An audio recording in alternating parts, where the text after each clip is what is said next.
the results of the 2024 election? Yeah, if I think it's an honest election, absolutely, I would. Will you commit to accepting the results of the election regardless of the outcome? You want me to answer it again? If I think it's an honest election, I would be honored to. Okay, so no one, I hope, is surprised by that answer, right? We all knew that that's what his position was going to be. That was exactly what his position was going into 2020. And it doesn't mean anything. He's not going to accept it unless he wins. That's literally all it means. And that's all it needs to mean, because that's all his base wants him to do. They don't care whether it's actually rigged against him or not. They only care if he wins or not. He, as a result of losing all of those court cases, as a result of the failure of his coup attempt, if you believed, perhaps naively, perhaps optimistically, that there has been any improvement in the likelihood that something like this would happen again, he's reminding you, no.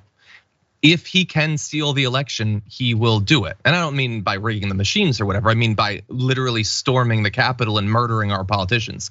If he can do that successfully, he will do that. If the people that they've put in charge of county elections boards or secretaries of state can, say Houston's votes don't count anymore, or something happened in Atlanta, I guess we have to redo the election, they will do that. Whatever your worst nightmare is of the way that the 2024 election will go, what will happen afterward if Biden legitimately wins is likely to happen, so prepare yourself. Adrienne, what do you think? I think that we are headed for more trouble. We had the opportunity to shut down Donald Trump, to use the Constitution to our advantage and to hold him accountable. But unfortunately, it seems the Republican, the GOP did not have the collective integrity and courage to actually do what needed to be done. And now we are finding ourselves in a similar position. And it becomes a question of are we actually going to stop this? We've seen who this person is, and yet we continue to enable it and allow it. And it's not just members of the GOP in terms of legislature, as we see now, also very much members of the media and those in positions of power. And it really speaks to the fact that nobody cares necessarily about the American people. It's more about capitalism and ensuring that they can drive those ratings and ensuring that they can continue to capitalize on the controversy while the rest of us are just sitting here dying. Basically. Yeah, or waiting to die at the very least, terrified of what's gonna happen. There's probably a lot of cases where I would want her to do something else, Kaitlan Collins or something. But I do sort of feel for her in that moment. He says, I'll accept it if it's honest. She reiterates the question. He says it again. Look, maybe there are more clever, more intelligent people than me that could come up with something she could say in that moment that would matter in literally any way, but I don't know what it is.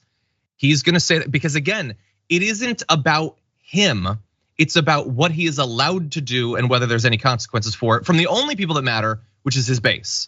And there are other politicians, even Republican politicians, that if you point out that they're being wildly hypocritical or whatever, they will be laughed at perhaps, or their base will turn on them. There's nothing he can say that's going to do that. They know how ridiculous what he's saying is. They know what it means. They know that it means that if he loses, he will never accept it. They accept, but that's what they want. So what is a reporter? Even if we were to forget about her past with the right wing and everything, and just assume that she is a perfect, pure, avatar of journalistic ethics, what is she supposed to do in that moment? I don't know. I think that is a good question. The thing is, I still have issues with her even putting herself in that position. I wouldn't want to be a part of enabling that man in any way, knowing that what he stands for is insanely problematic to our democracy. And so empowering that by giving him a platform. Plus, there were also times last night where it was clear she was egging him on in ways of which, she didn't have to say that. She did not have to, goad him, so to speak, yet she did because she knew he would lash back out.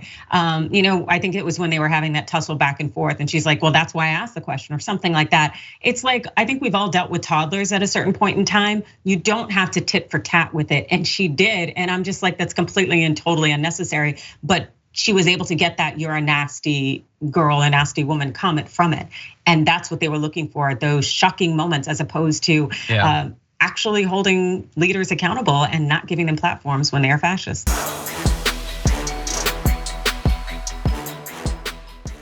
Check out the Damage Report podcast each day, wherever you get your podcasts, whether Pocket Casts or Stitcher or iTunes. You can join me as I give you the news and stories you want, with a range of co-hosts and interview guests jumping in on the fun each day. Again, that's the Damage Report, wherever you get your podcasts. And if you get them at iTunes, don't forget to rate and review. Sometimes I'll read them live on the show.